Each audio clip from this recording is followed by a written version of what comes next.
골리앗이 블레셋을 대표해서 이스라엘에게 도전을 해옵니다. 내가 블레셋 대표로 싸울 테니 너희들 중 대표가 나와서 나와 더불어 싸우자. 이기는 편이 다 가진다. 하지만 이스라엘 사람 중에서는 어느 누구도 대표로 나갈 수 없었습니다. 사울 왕이 가장 컸지만 사울 왕도 골리앗에 비교하면 어린 아이에 불과했기 때문에 그러합니다. 오늘 이스라엘의 운명과 백성들의 운명은 끝장날 판입니다. 하지만 바로 오늘 다윗이 골리앗 싸우려고 나갑니다. 다윗은 이 싸움이 키와 무게의 싸움이 아닌 하나님과 함께하는 싸움이라는 걸 알았기 때문에 다윗은 골리앗을 향하여 하나님의 이름이 담긴 돌을 던집니다. 그 돌이 골리앗의 이마에 박히고 골리앗은 쓰러집니다. 다윗이 승리했습니다. 이 싸움에서 승리한 다윗은 이 전쟁을 어떻게 평가했을까요? 먼저 다윗을 알아보겠습니다. 다윗은 목동입니다. 목동은 양과 자기 가축들을 돌보는 일을 하고 곰과 사자의 입에서 가축들을 보호하는 일을 합니다. 다윗 역시 목동이었기 때문에 다른 목동들과 똑같은 일을 했습니다. 하지만 목동은 양은 칠 수 있어도 골리앗과 싸울 수는 없습니다. 대부분의 목동은 양 치는 것과 골리앗과 싸우는 것을 전혀 별개의 일로 생각하기 때문에 그러합니다. 하지만 다윗은 달랐습니다. 다윗은 다른 목동들이 다 알고 있고 모든 이스라엘 백성들이 알고 있었던 가장 간단하고 단순한 진리, 하나님이 우리와 함께 하신다는 이 진리, 이 사실이 어떠하다는 그 사실을 직접 경험하게 됐습니다. 아, 이것이 하나님이 나와 함께 하시는 뜻이구나. 그것을 깨달아 알았기 때문에 그는 양을 치는 것과 골리앗과 싸우는 것이 같다는 사실을 알았습니다. 그는 사무엘상 17장 36절 37절에서 이렇게 이 싸움을 고백하는 걸 볼 수 있습니다. 주의 종이 사자와 곰도 쳤은즉 살아계시는 하나님의 군대를 모욕한 이 할례받지 않은 블레셋 사람이리이까 그가 그 짐승의 하나와 같이 되리이다. 또 다윗이 이르되 여호와께서 나를 사자의 발톱과 곰의 발톱에서 건져내셨은즉 나를 이 블레셋 사람의 손에서도 건져내시리이다. 사울이 다윗에게 이르되 가라 여호와께서 너와 함께 계시기를 원하노라. 사울도 여호와께서 너와 함께 하시는 하나님을 고백했습니다. 하지만 사울은 나가 싸우지 못했습니다. 다윗은 이 사실, 이 단순한 진리가 무엇인가를 알았기 때문에 나가서 싸울 수 있었던 것입니다. 다윗의 삶은 하나님이 나와 함께 하신다는 이 사실을 알기 전과 알고 난 이후의 삶으로 나뉘어질 수가 있습니다. 전쟁에서 승리한 다윗은 다시 목동이 됐습니다. 일반 목동처럼 그는 양을 돌보았습니다. 하지만 다른 목자들이 양을 돌보는 것이었다면 다윗은 양을 돌보는 것이 즉 나의 백성을 돌보는 일이라는 사실을 알았고 그는 단지 목동의 일이 아닌 왕의 일을 하고 있는 왕의 자격과 실력을 갖추는 왕 교육을 받는 왕이 되었던 것을 알 수 있습니다. 이렇게 본다면 이스라엘 목동 중에서 누구나 다 왕이 될 수가 있다는 가능성이 열려 있습니다. 누구나 하나님이 나와 함께 하신다는 이 사실을, 그 내용을 깨달아 알면 왕이 될 수 있고 전쟁에 나가서 승리할 수가 있다는 이야기입니다. 하지만 누구나 다 깨닫는 것은 아닙니다. 신약성경 요한복음에 보면 예수님께서 나사로를 살리시는 사건이 나옵니다. 나사로를 살리신 예수님께서 죽음에서 살아난 나사로에게 무언가를 요구하셨습니다. 무엇을 요구했을까요? 아주 특별한 일을 요구했을까요? 그러지 않습니다. 요한복음 11장 44절에 보면 주님께서는 이것을 요구하셨습니다. 죽은 자가 수족을 배로 동인 채로 나오는데 그 얼굴은 수건에 쌓였더라. 예수께서 이르시되 풀어 놓아 다니게 하라 하시니라. 풀어 놓아 다니게 하라. 다니다. 여기저기 왔다 갔다 돌아다니다. 그런 이야기입니다. 나사로에게 요구한 것, 죽었다 살아난 죽음의 정체를 알고 죽음을 체험했기 때문에 죽음 이후의 세상을 알게 된 그 나사로에게 주님께서 요구하신 것은 여기저기 동네를 돌아다니라라는 겁니다. 이 작디 작은 베다니 4일 만에 무슨 큰 공사가 있었고 아파트가 들어섰고 다리가 놓이고 지하철이 뚫려서 관광단지가 되었기 때문에 여기저기 돌아다녀라, 변화된 모습을 보아라, 그렇게 하기 위해서 돌아다니라 하신 것입니까? 아닙니다. 4일 동안 베다니는 전혀 변화된 것이 없었습니다. 똑같은 시간, 똑같은 장소에서 똑같은 사람들이 똑같은 일을 하고 있었을 뿐입니다. 베다니 자체는 달라진 것이 없었습니다. 달라진 것이 있다면 나사로의 마음과 생각이 달라졌던 것입니다. 죽기 전에 그가 보았던 모든 일상들을 죽음 이후에 바라보았을 때 나사로는 전혀 다르게 볼 수 있었던 것입니다. 그 이유는 나사로의 마음과 생각에 변화가 있었기 때문에 그러합니다. 이처럼 날마다 똑같이 반복되며 특별하거나 소중한 것이 없는 시간과 경험들을 일상, 그렇게 말합니다. 일상은 특별하지 않습니다.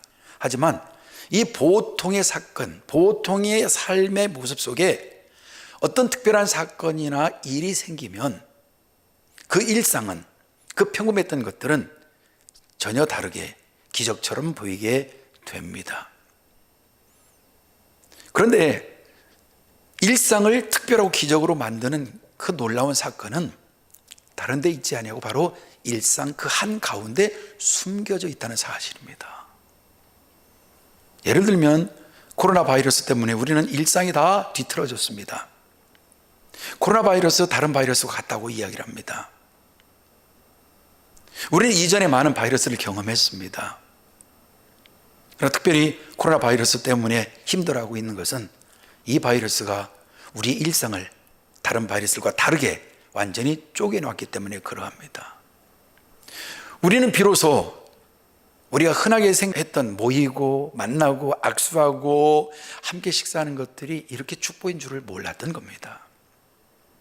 따라서 우리 일상 속에 숨어있는 하나님의 섭리 손길을 찾는다면 그 순간 그 모든 일상은 우리에게 축복이 됩니다.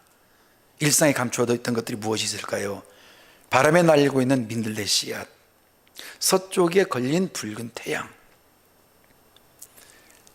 바람이 부는 것, 흘러가는 물결, 스치는 옷자락, 교회 앞에 걸려있는 설교 제목, 찬양, 이 모든 것들은 흔한 것이고 다 일상 속에 숨어 있는 것이지만 이것들을 우리가 특별한 사건과 나를 변화시키는 하나님의 손길로 바라볼 때 비로소 우리는 이 일상을 축복으로 바라볼 수 있습니다. 하지만 우리가 일상을 그렇게 바라보지 못하는 이유는 우리 속에 감추어져 있는 무감각한, 변화되기 싫어하는 우리의 본성 때문에 그러하고, 바꾸어진 삶보다는 지금까지 살아왔던 그 삶을 좋아하는 우리의 본질적 악한 습성 때문에 우리에게 일어나는 변화를 보지 못하고 있다는 겁니다. 그래서 시편 49편 20절에서는 이렇게 이야기를 합니다. 존귀하나 깨닫지 못하는 사람은 멸망하는 짐승 같도다. 지금 내 눈앞에 있는 것 속에 하나님의 거룩한 섭리와 뜻이 숨어 있고 우리 일상을 보배롭고 축복된 것으로 만들 수 있는 사건들이 숨어 있고 하나님의 손길이 숨어 있다는 것을 바라보지 못하는 사람은 아무리 존귀한 자의 자리에 있다 하더라도 멸망하는 짐승과 별반 다를 것 없다 이야기합니다. 오늘 보면 로마서 5장 1절은 그러므로라는 말로 시작합니다. 로마서 5장은 어떻게 바라보냐에 따라서 전혀 다른 설교가 나올 수가 있습니다. 저는 오늘 1장 시작하는 그러므로라는 단어를 중심으로 말씀을 전하려고 합니다. 이 1절에 나와 있는 그러므로 이 단은 그렇다면 앞에 나온 내용이 그러하니까 그런 뜻입니다. 그렇다면 앞에 나와 있는 내용이 무엇입니까? 그것이 바로 3장 21절에서 4장 25절까지 이야기입니다. 더 구체적으로 말하면 4장 25절인데요. 이것만 가지고는 부족하기 때문에 로마서 전반에 대해서 잠깐 말씀드리려고 합니다. 로마서는 땅에서 하늘, 죄인이 하나님의 의로운 자녀가 되는 과정을 이야기해 주는 책입니다. 모든 사람이 하나님의 자녀가 될 수 있는데 그 모든 사람이 하나님의 자녀가 되려면 복음을 듣고 믿어야 합니다. 복음이 무엇인가를 로마서 1장 1절에서 16절까지 17절까지 말을 합니다. 그래서 1장 16절에서 이렇게 이야기를 합니다. 내가 복음을 부끄러워하지 아니하노니 이 복음은 모든 믿는 자에게 구원을 주신 하나님의 능력이 됨이라. 먼저는 유대인에게요 그리고 헬라인에게로다. 믿는 자의 구원을 주신 하나님의 능력, 믿는 자의 구원을 주신 하나님의 능력, 이 능력이 있어야 우리가 의롭게 되고 하나님의 자녀가 될 수 있습니다. 그러면 모든 믿는 자는 처음부터 믿는 자입니까? 아닙니다. 모든 믿는 자는 처음부터 믿는 자가 아니라 모든 사람은 죄인으로 출발한다고 바울 사도가 선언합니다. 그래서 로마서 1장 18절에서 3장 20절까지는 모든 사람이 죄를 범하였기 때문에 다 죄인이라, 이 죄인에게 꼭 필요한 것이 복음이라고 역설적으로 말하고 있는 걸 볼 수 있습니다. 그래서 로마서 3장 9절 10절에서는 모든 사람을 죄인이라고 규정짓습니다. 그러면 우리는 어떠하냐? 우리는 나으냐? 결코 아니라 유대인이나 헬라인이나 다 죄 아래에 있다고 우리가 이미 선언하였느니라. 기록된 바 의인은 없나니 하나도 없으며. 모든 사람은 다 죄인이기 때문에 하나님 의로운 자녀가 될 가능성이 없습니다. 그래서 주님께서는 가능성 없는 사람들에게 복음을 전하시고 그 복음을 통해서 하나님의 의로운 자녀가 만들기 위해서 하신 일이 나옵니다. 그것이 바로 로마서 3장 21절에서 4장 25절에 있는 내용입니다. 믿어서, 하나님을 믿어서, 하나님이 보내신 예수 그리스도를 믿어서 의롭게 된다는 로마서의 주제가 바로 3장 21절에서 4장 25절에 나오는데, 특별히 3장 23절과 24절에 이신칭이라는 말이 나옵니다. 모든 사람이 죄를 범하였으며 하나님의 영광에 이르지 못하더니 그리스도 예수 안에 있는 그 속량으로 말미암아 하나님의 은혜로 값없이 의롭다 하심을 얻은 자 되었느니라. 예수님 때문에 의롭다 하심을 받았다, 예수를 믿는 믿음 때문에 의롭다 하심을 받았다는 로마서의 주제가 등장합니다. 그리고 이 로마서의 주제는 다시 한번 4장 25절에서 계속되는 것을 볼 수가 있습니다. 4장 25절입니다. 예수는 우리가 범죄한 것 때문에 내어줌이 되고 또한 우리를 의롭다 하시기 위하여 살아나셨느니라. 바울 사도가 그토록 강조하는 이 의로움이 도대체 무엇입니까? 의로운 자가 되지 아니하고서는 하나님의 자녀가 될 수 없고 하나님의 상속자가 될 수 없기 때문에 의롭다라는 이 선언 굉장히 중요합니다. 그러면 바울 사도가 말하는 의롭다라는 것은 도대체 어떤 뜻입니까? 의롭다라는 이 단어는 법정에서 사용되는 단어입니다. 판사가 어떤 사람을 당신 죄가 없습니다, 의롭다라고 판결을 내려주는 그 판결을 의로운 판결이라 이야기를 합니다. 죄 없다는 것, 판사의 판결을 말할 때 의롭다는 단어를 사용합니다. 하지만 성경이 말하는 의롭다는 이 내용은 판결문에서 사용되는, 즉 법정에서 사용되는 것보다 훨씬 더 깊고 폭넓게 사용되는 말씀이기도 합니다. 성경이 말하는 의롭다는 이 단어는 관계 때문에 의롭다 하심을 얻는 것을 말할 때 사용합니다. 이걸 관계로 만들어진 판결, 그래서 관계 판결이라 그렇게 이야기를 합니다. 관계 판결이란 이런 겁니다. 하나님께서 이 사람은 나와 특별한 관계가 있기 때문에 나는 무조건 이 사람 편이야, 내가 이 사람 죄 없다고 판결 내렸으니까 너희들 아무 말 하지 마, 다 조용히 있어, 이렇게 이야기를 해주는 겁니다. 좋은 예가 있습니다. 부모님이 초등학교 1학년 딸하고 이야기를 합니다. 딸, 너가 길을 가는데 갑자기 호랑이가 나타나더니 너 잡아먹으려고 해. 어떻게 하지? 아빠 차 있잖아. 아빠 차 속으로 들어가서 문 잠그면 되지? 그런데 어떡하나? 아빠 차 고장나서 문이 안 잠기거든. 그러면 아빠가 가지고 있는 총으로 빵 쏘면 되지? 근데 아빠 총 고장났어. 어떻게 해? 아이 얼굴이 일그러지기 시작합니다. 높은 나무로 올라가면 되지? 아이고, 그런데 호랑이가 앞발로 나무를 탁 치니까 나무가 넘어가네. 어떻게 하면 좋아? 그러자 아이가 앙 소리내며 울더니 말을 합니다. 아빠 엄마 나빠. 아빠 엄마는 왜 내 편 안 들고 맨날 호랑이 편만 들어?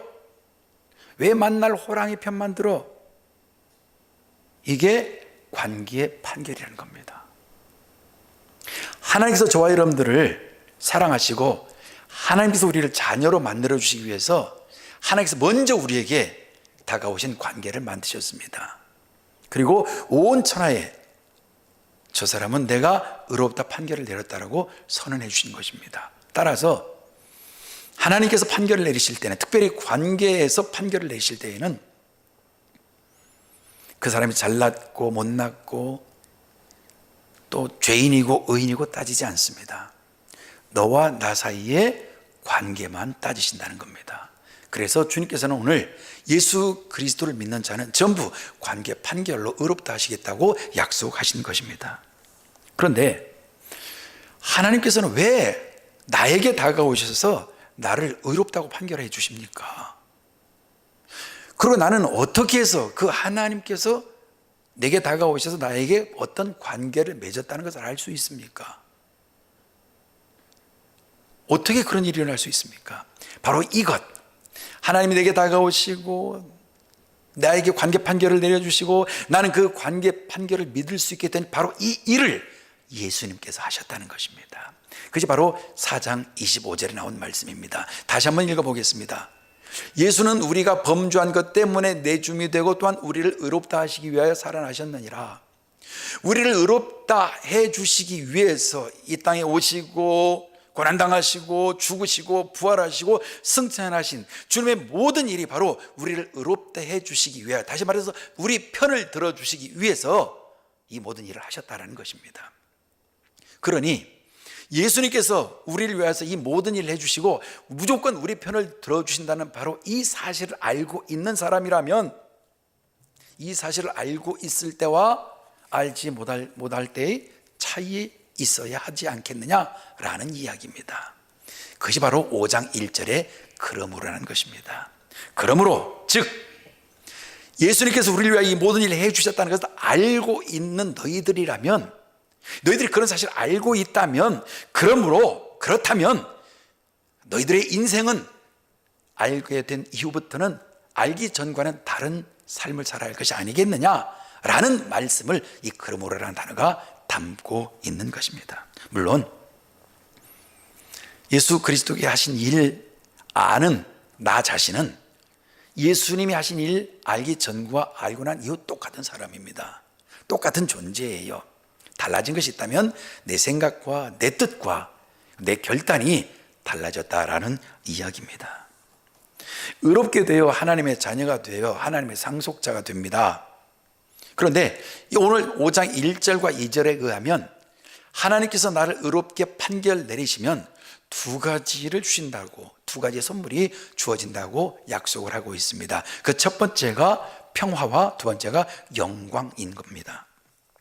1절을 보십시다. 그러므로 우리가 믿음으로 의롭다 하심을 받았으니 우리 주 예수 그리스도로 말미암아 하나님과 화평을 누리자.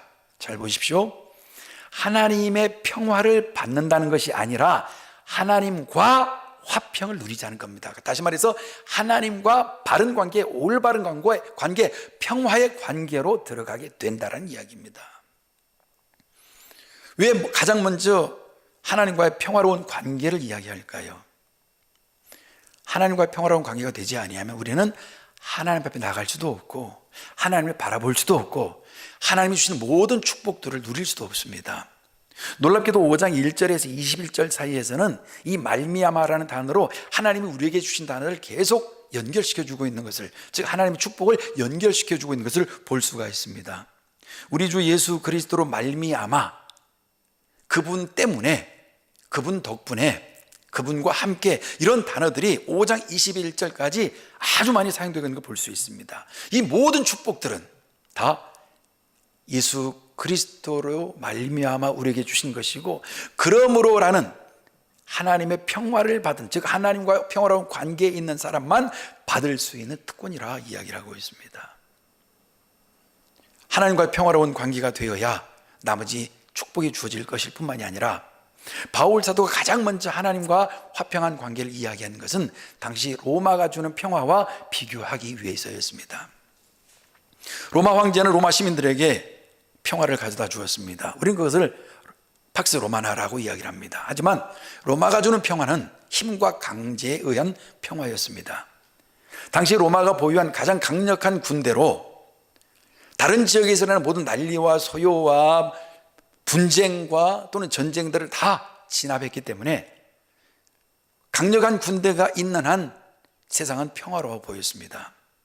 하지만 로마가 망하고 나자 이 평화관은 깨졌고 세상 곳곳에서 난리와 소요와 분쟁과 싸움이 일어났고 드디어 온 세계는 나누어지는 것을 볼 수가 있습니다. 이것이 가짜 평화의 정체입니다.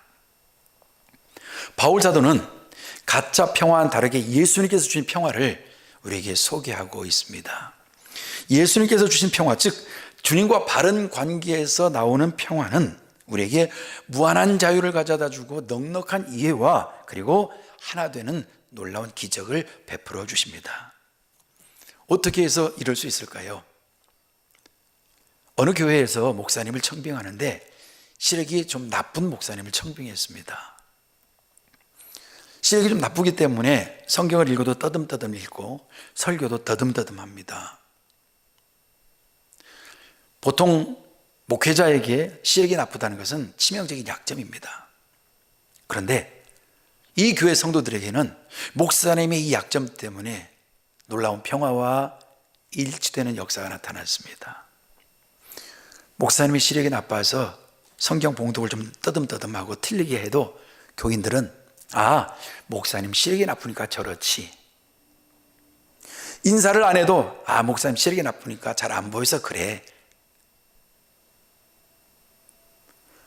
모든 일을 저러니까 그럴 수 있지. 그래서 그래. 라고 받아들이기 시작했습니다. 걸음걸이가 넥타이가 좀 잘못되어도 시력이 나빠서 그래. 그러다 보니까 다른 교인들과의 관계에서도 넉넉한 이해가 생기더랍니다.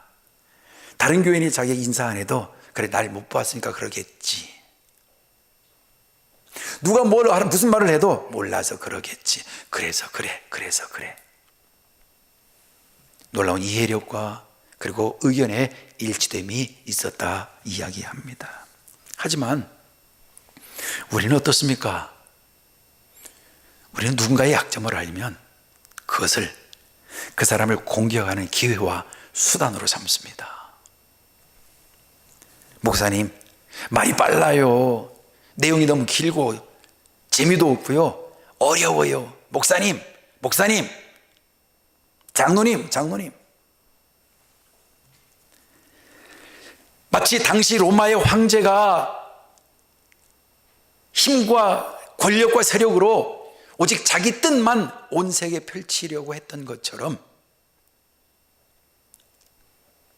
사람들은 자기 뜻을 펼치기 위해서 오직 자기 뜻만 이루어지도록 하기 위해서 강제력과 힘과 세력을 동원한다는 겁니다. 이런 일들은 정부에서든 가정에서든 교회에서든 다 일어납니다. 교회에서 어떤 목회자가 카리스마, 소위 말하는 카리스마, 힘과 능력과 세력과 조직으로 교회를 다스리면 교회는 겉으로 볼 때는 평안합니다. 부흥합니다. 하지만 그 목사가 교회를 떠나면 그 순간부터 그 교회는 분열되고 의견이 나뉘고 결국 쪼개지는 것을 볼 수 있습니다. 그리고 이 하나님의 평화가 없으면 우리는 그 하나님 평화 이후에 나오는 하나님의 영광, 즐거움, 인내, 연단, 소망, 사랑과 같은 이 세상에서는 억만금을 주어도 살 수 없는 복된 하나님의 축복들을 받지 못하게 됩니다. 그래서 가장 먼저 평화를 바울사도가 언급한 겁니다. 두 번째, 하나님의 평화로운 관계가 되면 즉각 다가온 것은 사람들이 하나님의 영광을 바라보고 즐거워한다는 겁니다. 하나님의 영광을 기대하면서 자랑한다라고 이야기합니다. 하나님의 영광을 보고 하나님의 영광을 자랑하는 것, 내가 하나님의 영광을 받는 것이 왜 축복이 됩니까? 하나님의 영광은 우리 인생에 가치 없고 별 볼 일 없고 실패 그리고 아무 쓸데없는 것들을 가장 소중하고 가치 있는 영광스러운 것으로 바꾸어주는 능력이 있기 때문에 그러합니다. 우리는 보통 영광이라는 단어를 내가 가지고 있는 실력 또 성품, 이것이 가장 크고 높고 존귀하게 나타낼 때 영광이란 단어를 사용합니다. 어느 선수가 경기에서 우승했습니다. 우승 소감으로 말할 때 이 영광을 국민들에게 돌립니다. 영광이란 단어를 사용합니다. 하지만 선수가 시합에서 졌으면 영광스럽게 졌습니다라는 말을 사용하지 않습니다. 우리는 영광이란 단어를 1등, 성공, 승진, 개업, 잘됐대 이럴 때 사용하지 실패, 좌절, 좌천, 낙심될 때는 사용하지 않습니다. 그리고 이런 것들이 교회 안에서 들어왔습니다. 그러다 보니까 사람들은 하나님의 1등, 영광, 존귀, 승진, 개업 이런 것만 좋아하는 하나님으로 착각하고 있습니다. 그렇지만 성경에 나타난 하나님은 그러하지 않습니다. 성경에 나타난 하나님은 전혀 다릅니다. 하나님은 가장 비천하고 못난 그리고 모자라고 부족한 실패의 자리에 있는 바로 그들에게 나타나셔서 그들의 삶을, 그들의 인생을 영광스럽게 바꿔주시는 놀라운 일을 하시는 것을 볼 수가 있습니다. 대표적으로 예수님의 생애 중에 2번 이 하나님의 영광을 우리가 찾아볼 수가 있습니다. 첫째가 예수님이 태어났을 때입니다. 예수님이 태어났을 때 하늘의 천군 천사가 나타나서 하늘에는 영광, 땅에서는 사람들에게 평화라는 노래를 불렀습니다. 예수님이 태어난 것이 왜 영광입니까? 이것을 우리는 이렇게 해석하면 안 됩니다. 예수님 구세주로 태어나셨지, 예수님 때문에 많은 사람, 요한계시록에 14만 4천, 다시 말해서 모든 영광스러운 무한히 셀 수 없는 주님의 백성을 만들었기 때문에 예수님이 태어난 것이 영광이 아니냐, 이렇게 해석하면 안 됩니다. 왜냐하면 누가복음 2장 12절과 13절에서 이 천사들의 노래가 어떤 상황에서 불러졌는가가 분명히 나오기 때문에 그러합니다. 너희가 가서 강보에 쌓여 구유에 누워 있는 아기를 보리니 이것이 너희에게 표적이리라 하더니 호련히 수많은 천군이 그 천사들과 함께 하나님을 찬송하여 이르되 지극히 높은 곳에서는 하나님께 영광이요 땅에서는 하나님이 기뻐하신 사람들 중에 평화라도 하니라. 이 노래가 언제 나왔습니까? 이 노래가 구유에 누워있는 아기를 보리니 바로 그때, 호련히 바로 그때 이 찬송이 나온 겁니다. 그러니까 하나님의 영광은 어디에 나타나냐면 구유에 나타났다는 거예요. 우리는 구유, 말 먹이통을 낭만적으로 생각하는데 결코 낭만적이지 않습니다. 구유는 짐승들의 침과 오물과 지푸라기들과 먼지 이런 것들로 가득 덮여 있어서 냄새, 숨쉬기 이런 것들이 다 힘들어집니다. 그것이 구유예요. 그런 더럽고 추악한 환경 속에, 그런 구유 속에 아기 예수가 놓여 있는데 바로 그것이 하나님의 영광이라는 겁니다. 냄새나고 추하고 다른 사람 찌푸릴 수밖에 없는, 아무리 청소해도 깨끗해지지 아니하는 그 구유에 예수 그리스도가 들어오자, 즉 구유가 예수님을 담자 그 구유에게 하나님의 영광이 임하였다라고 말합니다. 보잘것없고 비천하고 부족한 존재에게 하나님의 영광이 임하면 그 존재가 가치 있는 존재가 되는 겁니다. 또한 예수님께서 팔리실 때에 하나님의 영광이 나타났다. 특별히 그때는 예수님과 하나님이 같이 영광을 받으셨다, 이런 말씀이 나옵니다. 요한복음 13장 31절 32절 말씀입니다. 그가 나간 후에 예수께서 이르시되 지금 인자가 영광을 받았고 하나님도 인자로 말미암아 영광을 받으셨도다. 만일 하나님이 그로 말미암아 영광을 받으셨으면 하나님도 자기로 말미암아 그에게 영광을 주시리니 곧 주시리라. 지금 인자가 영광을 받았고, 지금 인자가 영광을 받았대요. 그럼 지금이 언제입니까? 그가 나간 후. 도대체 어떤 사건입니까? 이 사건 배경이 26절 27절에 나옵니다. 예수께서 대답하시되 내가 떡 한 조각을 적셔다 주는 자가 그니라 하시고 곧 그 한 조각을 적셔서 가롯 시몬의 아들 유다에게 주시니 조각을 받은 후 곧 사탄이 그 속에 들어간지라. 이에 예수께서 유다에게 이르시되 네가 하는 일을 속히 하라 하시니, 예수님께서 유월절 저녁 식사하시던 도중 넌지시 말씀하십니다. 이제 인자가 팔릴 것이다. 누가 팝니까? 너희들 중에 한 명이 날 팔 것이다. 도대체 그가 누굽니까? 내가 떡을 떼어주는 자가 그다. 그리고 주님께서 떡을 떼어서 가룟유다에게 주십니다. 그리고 말씀하십니다. 네가 할 일 하거라. 떡 조각을 받았습니다. 가룟유다가 나갑니다. 가룟유다가 나갔다는 말은 이제 가룟유다가 주님을 배신하고 주님을 팔아먹는다는 뜻입니다. 그리고 예수님에게는 가룟유다가 나간 사건은 이제 곧 배신당하고 팔리고 로마 병정들에게 잡히고 고문당하고 침뱉음 당하고 수치와 모욕과 그리고 고문과 결국 십자가에서 죽는 사건, 이 사건이 시작되는 바로 그때가 지금인 겁니다. 그다음 주님의 입장에서 본다면 가장 비극적인 시작이죠. 그러나 그 비극이 시작되는 그 시점에 주님께서는 뭐라 말씀하시냐면 인자가 영광을 받는다 말씀하셨습니다. 왜요? 주님께서 이 땅에 오신 목적, 사명, 이것을 모르면 우리는 이 사건이 영광이 되는 것임을 알 수 없습니다. 온 인류를 구하겠다는 하나님의 계획과 그 계획에 적극적으로 동참하여 자기 목숨을 우리 위하여 아낌없이 내버리겠다는 주님의 그 의지, 그 거룩한 헌신과 낮아짐과 섬김, 이것이 없으면, 그리고 우리가 그것을 모르면 우리 절대 하나님의 영광을 알 수 없습니다. 잊지 마십시오. 하나님의 영광은 높은 데서, 잘 되는 데서, 성공하는 데서 찾으려 하지 마십시오. 물론 그렇게 하나님의 영광이 나타날 수도 있습니다. 하지만 저도 믿는 우리들에게서는 가장 낮은 것조차도 하나님의 영광이 될 수 있다는 사실을 꼭 명심하셔야 합니다. 예수님을 모르고 살던 때, 또는 주님의 은혜가 무엇인가를 몰랐었을 때, 비록 예수는 믿었지만 주님의 은총을 깨닫지 못한 때가 인생의 전반부라면, 그 주님의 은혜를 알고 주님 은혜 따라 살아가겠노라고 결단하여 사는 때가 인생의 후반부가 될 것입니다.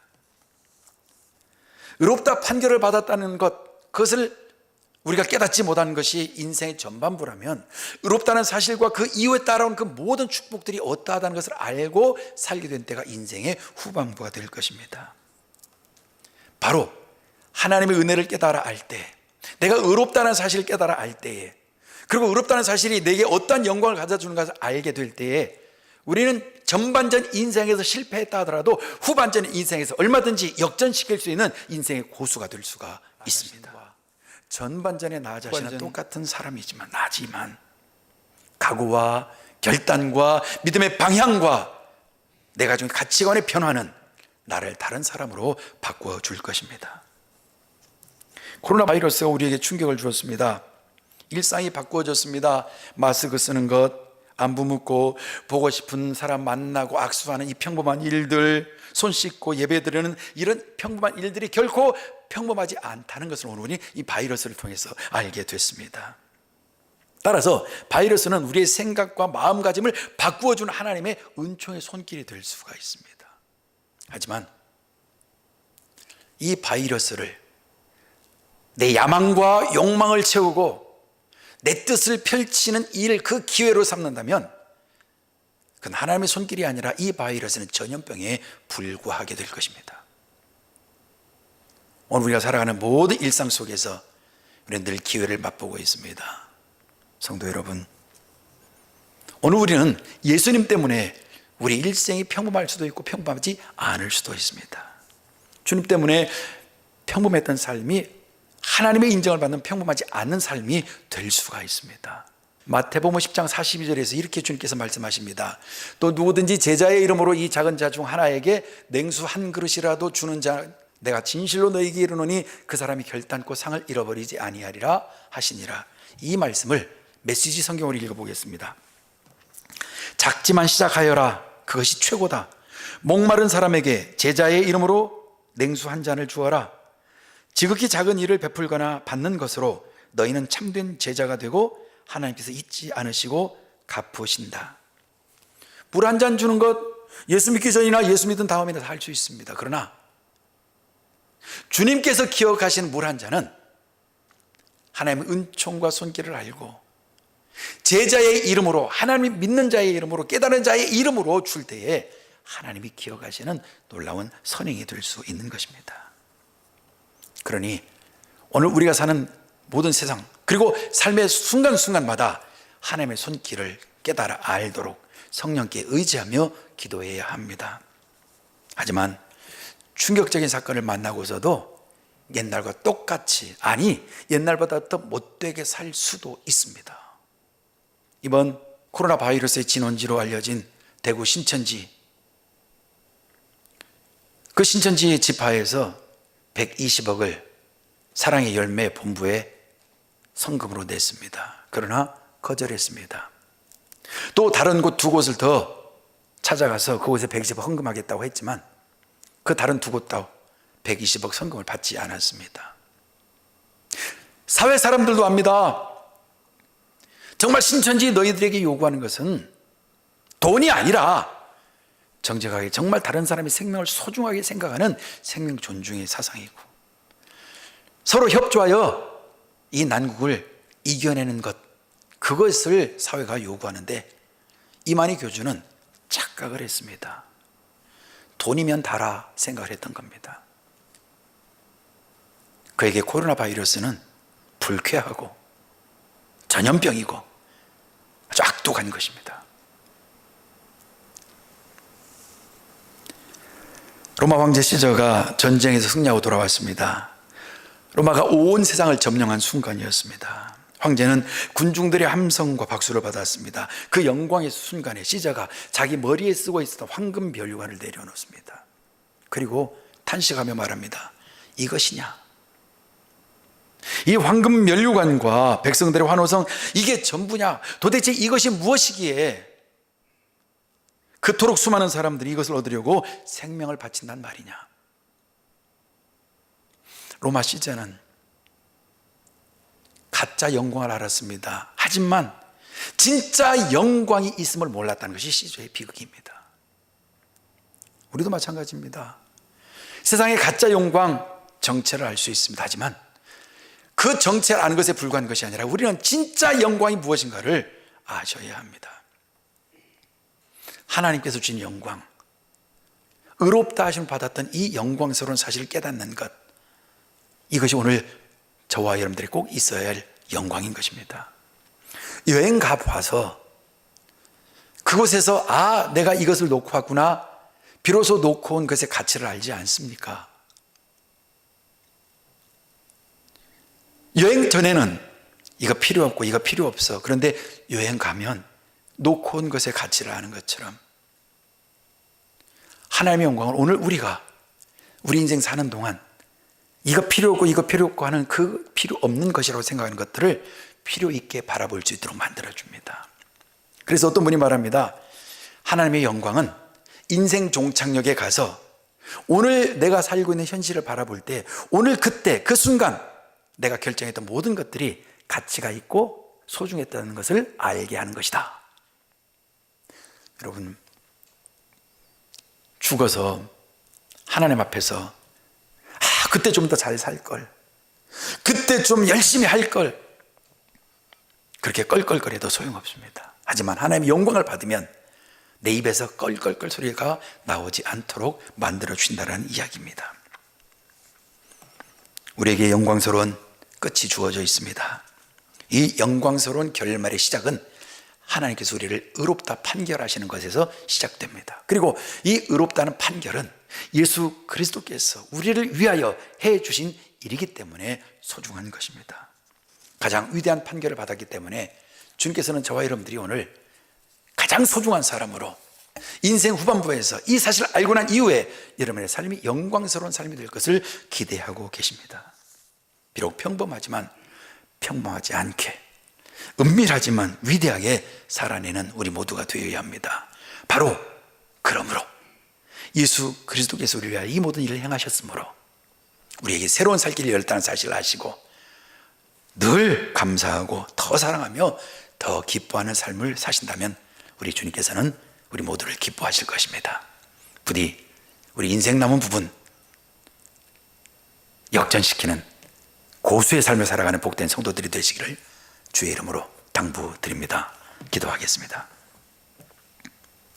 하나님, 우리에게 주어진 한평생이라는 시간과 공간, 모든 관계가 아무것도 아닌 것이 아니라 가장 소중하고 가치 있는 것임을 알게 되었습니다. 부디 원하옵기는 지금이라도 늦지 않았사온즉 오늘 내가 예수 그리스도를 믿는 믿음이 어떠하다는 것을 깊이 깨달을 수 있게 하시고, 내가 하나님의 의로운 자가 되었다는 것, 하나님이 나와 함께 하시는 것의 그 실체와 그 정체를 알아서 소중하고 가치 있게 하나님의 능력을 힘입어 살아가는 인생 후반부에 역전을 시키는 고수의 삶을 살아가는 우리 모두가 되도록 축복하여 주시옵소서. 예수님 이름으로 기도 올리옵나이다. 아멘.